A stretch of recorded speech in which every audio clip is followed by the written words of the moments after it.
Hi, this is Phil from PDQ Merchant Enterprises and the ATM Mastermind group page, and today we're here to talk about insufficient funds, low cash balances, and the ATM being out of money. We thought we'd make this video because I oftentimes get people asking about insufficient funds, or a store owner called them and they were challenged by the whole situation about not having money in the ATM or not in cardholders not having enough of money. So story is that from time to time we'll get a call that what'll happen is a merchant or a cardholder will try to get money out of their ATM, and when they try, the money isn't there, but the ATM will not dispense any money, and then it'll say maybe insufficient funds on the receipt, but they don't necessarily know that there's not any money in their account. They thought there was money in the account. Somebody said they're going to put money in their account, and there just isn't the funds available for them to withdraw. So then take the receipt up usually up to the store owner or the manager or whoever's on duty, and they will say, hey, the ATM's out of money, or I tried to get money and the ATM didn't work. I think it's out of money. And so right then, what'll usually happen then is the store owner will call the service number and say, hey, the ATM is out of money. Okay. Now back before we had all this great technology, what we used to do is we would dispatch the technician, or if it was yourself, you jump in the car, you get out to the location as soon as possible. You get out there and you realize ATM does have money. Okay. And then you look at the journal and you say, look, the last person who tried to use the ATM didn't have sufficient funds, and then you would show the store owner to say, look, the ATM doesn't have sufficient funds in it. And this whole process, depending on when you start, could have took somewhere between 2 and maybe as much as 6 hours is how fast you can get out there. And so today, with the technology, we have the ability to make that whole process seamless in about 5 minutes.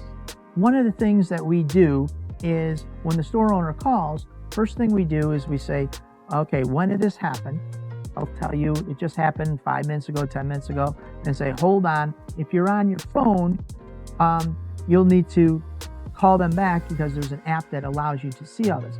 But if you're in front of your computer, you'll say, okay, let me research this. Tell me when this happened, and we will call you back. So then you'll get their number, and you'll look on your computer, and you'll see, hey, you know what? We got $4,000 in the ATM. The cardholder requested $100. It'll say on there, there'll be a tag that says insufficient funds. Or sometimes it'll say exceeded withdrawal limit, because maybe they have a limit on their card of $500 or $700. And even though there's money that they could take out, their bank isn't allowing them to take out any more money that day. So they'll say exceed withdrawal limit. So call back the store owner and you'll say, look, there's plenty of money in the ATM. That card holder had insufficient funds, or that card holder was taking out a lot of money. So it says exceed spending or withdrawal limits. And so that is the issue, but the ATM is fully functioning and is working great. Okay.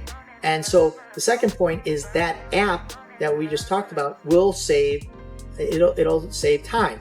So you'll be able to do this instead of taking 2 to 4, 6 hours to do all that. You can do that in a matter of minutes. Okay. The third point is what we're doing is by doing this, we're providing great customer service. Now, store owner calls, they have a problem. You say, give me a couple of minutes. Let me research the problem. Now you come back with all the necessary information to provide to that store owner that this is what happened, this is how it happened, and this is what it means. Okay. On the other end, in the store, you might have the customer, the cardholder saying, I got plenty of money. I don't know what you're talking about. Something's wrong with this machine. And you can always, it might be, like I said, might be just they exceeded their withdrawal limit. So sometimes that does happen where the person does have plenty of money in there, but it doesn't give them the ability. So that store owner, you might want to coach them and say, you know what, this owner, it sounds like that person exceeded their withdrawal limit. They might want to go to their bank and change the default from, let's say it's $500 or $700 or $800, maybe up to $1,000 or $1,500 a day. that'll help with this kind of situation. Okay, then knowing your business.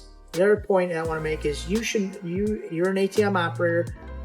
You're going to know that this happens from time to time. So you're going to know that what happens. It's not that the ATM is out of money, but there is these two situations: exceeds withdrawal limits, insufficient funds, and there's also sometimes there is a networking issue. The third thing that happens from time to time is there's a network issue. Is maybe somewhere in the process from them taking the money out, a network goes down, or they're changing over. Sometimes they batch out it from time to time at different times of the day, and that network, there's interference. So sometimes we'll see a network error. So then what we want to do is we want to say, you know what, try it again in 10 minutes. Sometimes the network will go back up. That's like a rarity, but it does happen from time to time. But you got to know that as an ATM operator. Again, you can see that on your app. Utilize those tools, the app, your desktop. Utilize those tools to know what's going on, so you could save yourself some time in driving out to the location. Not that, I don't recommend going out to the location from time to time, visiting with the store owner, but if this saves you some time, it's well worth it. Okay.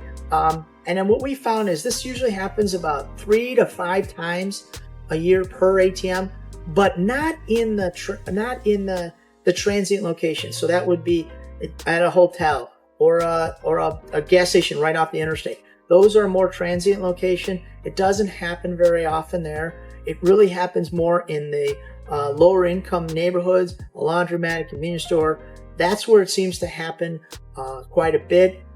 And so just to let you know, if you're in some of those neighborhoods, you decide to put an ATM, which is always a good place to put ATMs. A lot of people in the neighborhood, they don't have a lot of banking opportunities, so you providing an ATM in those neighborhoods, always a good thing, not only for the neighborhood, but it's very lucrative for you as an ATM owner.